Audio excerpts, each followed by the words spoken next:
সাদাফের জন্মদিনের জন্য আমরা কেক খুঁজতে আসছি, বাট কেক কোথাও পাইতাছি না। দুই একটা বেকারিতে পাইলাম না, খুঁজে আবার যেতেছে আরেক জায়গায়। টাকা কই তোরা? ওই জেলখানার ভিতরে আমরা আছি। জেলখানার ভিতরে তাহলে কেক আনতে যাই, কেকও খুঁজা পাই না। কি পোড়া কপাল ওর। তো এত খোঁজার পর আমরা তিন চারটা বেকারি চেক করার পর একটা বেকারিতে পাইলাম, নিউ কুসুম বেকারি। যাই হোক, যেটা পাইছি ওইটা নিয়ে হাঁটা করছে। আর সাব্বির এদিক থেকে ইয়াসিনের কি জানি দেখতে চাইতেছে লুঙ্গি উঠে, বাট ইয়াসিন গুলো না, এখন রাস্তার মধ্যে আছি, পরে যা দিস কাটতে কাটতে একটা দুইটা বাজে যাবো। তো এই এত রাতে আমি বাসায় যেতে পারবো না, এই কারণে সাব্বিরদের বাসায় থাকবো। আর সাব্বিরদের বাসায় খিচুড়ি রান্না করা হইতেছে, যেন আমরা ওইখানে খাওয়া দাওয়া করতে পারি। আর সিমন আই সেই সাব্বির একটা থাবর দিল যে আর মাত্র 20 মিনিট বাকি, কখন যাবি? তো চল আমরা এখনই রওনা দিই, এটা বলে আমরা বের হয়ে গেছি। তারপর আমরা ড্যাং ড্যাঙে হাঁটতে হাঁটতে ওদের বাসার সামনে যাইতেছি। আর ইয়াসিন তোর ফোনে চ্যাটিং এ ব্যস্ত, আর সাব্বির আর সিমন কথা কইতে কইতে যেতেছে। আমি আমার ভিডিও করতেছি রাতের বেলা, কি করুম, আর কোনো কাজ কাম নেই। হাঁটতে হাঁটতে হাঁটতে হাঁটতে আমরা ওদের বাড়ির সামনে পৌঁছে যাই। দেন কি করুম, অনেক তাড়াতাড়ি আইসা পড়ছি, প্রায় 15 মিনিট আগে আইসা পড়ছি। তাই আমরা বললাম কি যে এখানে আমরা একটু রেস্ট নিই। তো আমরা সবাই মিলা যাই ওদের বাড়ির সামনে, একটা বাড়ি আছে যে এখানটা আমরা বসে ছিলাম, অনেকক্ষণ আড্ডা দিতেছিলাম। যে টাইম হইব, টাইম হওয়ার 5 মিনিট আগে আমরা ওদের বাড়ির ভিতরে ঢুকবো। সবাই এই তো ভিডিও করলাম, চিন্তা করলাম আমি নিজেরও একটু দেখে, না তো মানুষ ভুলেই যাবো যে এটা আমার ব্লগ। ওদের ব্লগ ভুলেই চালাই দিতে হইব, নাহলে আমার আর কিছু করার নাই। তাই দেখাই যে আমিও আছি এই জায়গায়, আমিও বাইচা আছি এই দুনিয়ার মধ্যে। বসে থাকতে একটা বোর হয়ে গেছি, টাইমই যেতেছে না। তারপরে কি করলাম, একটু দাঁড়ায় বলি সবাই এদিকে তাকা। হ্যাঁ, ওরা তো তাকাই যেতেছে না কেউ। চিন্তা করলাম যে এখান থেকে দেখা যেতেছে না ফেস্টে, এদিকে আসার পরে দেখা যায় কিনা। ওদেরকে বললাম এদিকে তাকা, তারপরে ওরা তাকাইলো, তাও দেখি কাউরে দেখা যেতেছে না। কজ আমাদের ক্যামেরাটা তো অনেক ভালো, আর এই যে কেকটা প্রায় টাইম হয়ে গেছে, 5 মিনিটের মতো বাকি আছে। তো ওদের বললাম চল যাই, ওদের বাড়ির সামনে যাইতে থাকি। আর আমি তো আলোর জন্য, লাইটের ফ্ল্যাশের জন্য কিছু দেখতাছি না চোখে। তারপরে ওদের বাড়ির সামনে গেলাম, লাইটটা ধরে ধরে। তারপরে যা দেখি যে গেটটা তালা মারা। এখন কি করুম, চিন্তা করলাম ওর ভাই আছে, বড় ভাই সঞ্জু ভাইরে ফোন দিলাম যে ভাই একটা গেটটা খুলে দেওয়া যায় না ঈশা, যাতে ওর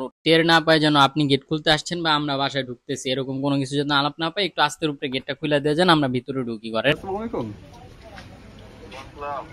হ্যাঁ ভাইয়া সাব্বি, ওই যে গেটটা খুলবেন। আর সাদাফি করেন না, জামাসি। তারপর সিমন জিজ্ঞাসা করলো মোমার স্প্রে, আমরা তো মোমার স্প্রে আনতে ভুলে গেছিলাম, তোরে ফোন দেওয়া হয়েছিল মোমার স্প্রে আনার জন্য, বাট তুই তো এখন বাসায় এসে পড়ছো। তার তখন 11:30 বেজে গেছে, দ্যাটস আর আনা হয় নাই, কারণ মোমার স্প্রে আমাদের এলাকায় আমরা পাবো না, যাইতে হবে দূরে। ভাই গেট খোলার সাথে সাথে আমরা সবাই এক একে করে ঢুকে গেলাম ওদের বাসায়। আর ওর ভাইয়ের রুমে ছিল, তো আমরা ওর রুমে ঢুকে সবাই কেক টেক সেট আপ করতেছিলাম, মানে কেকের বাক্স খুলতেছিলাম। আমার সীমন্ত রীতিমতো যুদ্ধ শুরু করে দিয়েছে, কেকের বাক্সটা ছেড়ার জন্য পারতেছিল না। তারপরে দেখলাম যে ভাবিও একটা কেক নিয়ে আসছে ওর জন্য, ওইখানে রাখ। দেন আমি ভাবিকে জিজ্ঞাসা করলাম, ভাবি আমি ভিডিও করতেছি, কোনো প্রবলেম হবে কিনা? ভাবি বললো না, কোনো প্রবলেম নাই। দেন ভাবি করলো কি, সিমনের যুদ্ধ দেখা ভাবি নিজে আসলো যে তা করবো, আমি ছিড়া দিতেছি। পরে ভাবি ছিল, সিমনে তো এই কেকের বাক্সটাই ছুটাইতে পারতেছিল না। দেখছো, মেয়ে মানুষের কাছে হাইরা গেল আমার বন্ধু, কিছু করার নাই গা বন্ধু, তুমি টেনশন করো না। আমরা সবাই যে যার মতো ক্যামেরা নিয়ে দাঁড়ায় আছে। আর সাব্বির আর বাইরে গেছে হলো সাদাফরে নিয়ে আসতে, ওরে নিয়ে আসবো, এখনই চলে আসবো। আর আমরা দাঁড়ায় আছি ওর জন্য, অপেক্ষা করতে করতে করতে আমাদের পুরো হয়ে যেতেছি। দেন আসলো সাব্বিরে, ও সাব্বিরে ফার্স্টে ঢুকলো, তারপরে সাদাফ। কিন্তু এখানে কথা হলো কি যে সাদাফে ঢুকার পরে সারপ্রাইজ হওয়ার চাইতে বড় কথা হয় ভিডিও কলে কাটতে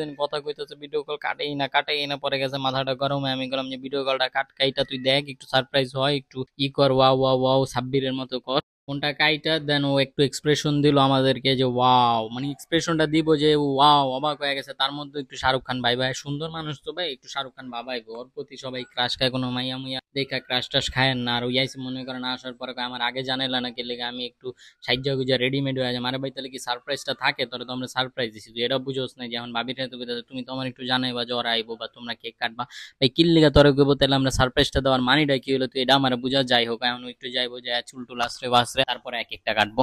ভিডিওটা ছাড়ার পরও আমার আগেই ফোন দিব যে তুই এগুলো ভিডিওতে কি লেখা দিস ভাই, আমার মানিজ্যটা তো রাখবে। আর এখানে মানিজ্য জ্বর কি আছে ভাই, তুই হিরোর মতো সাদা সল্টে মেয়েটা স্বাভাবিক হইতেই পারে। বায় মোম ধরাইতেছে, আর এখান থেকে ছবি তোলার জন্য প্রস্তুতি নিতেছে। অনেকগুলো ছবি তোলার পরে বায়ের মোম ধরানো শেষ হওয়ার পরে ও কেকটা কাটতেছে। Happy birthday to you Shadab. কেকটা কাটার পরেও মনে করেন কেকটা হাতে নেওয়ার ছবি তুলতে হইব, ছবি তোলার পর কেকটা বাইরে খাওয়াই দিল। যাই হোক, বাইরে খাওয়া দেওয়ার পর ও নিজে আর সহ্য না করতে পারে, নিজেরটা নিজেই খায় নিছে। কারণ আদিয়া নিজেই খাওয়া শুরু করে দিছে। ওরে বেটা তুই এত সোচ, আগে তো আমরা জানতাম, এখন তো পুরো ফেসবুকের সবাই জানে না যে ও আমার ফ্রেন্ড লিস্টে, তোর ফ্রেন্ড লিস্টে, ইউটিউবে। হ্যাঁ, এখন কেমনি কি করবো? এখন খাওয়ার পর্ব শেষ, এখন সাদাব নিয়ে ফটোশুট নিয়ে ব্যস্ত, এইভাবে ওইভাবে হ্যান ত্যান কত পোজ নিল। নেওয়ার পরে সাব্বিরে তসয়ের মতো বয়ারি, সরে কেউ খাইতে দেয় না দেয়। তো এটা দেখে আমাদেরও মায়া লেগে গেছে, তাই ওরে কেকটা খাইতে দিলাম।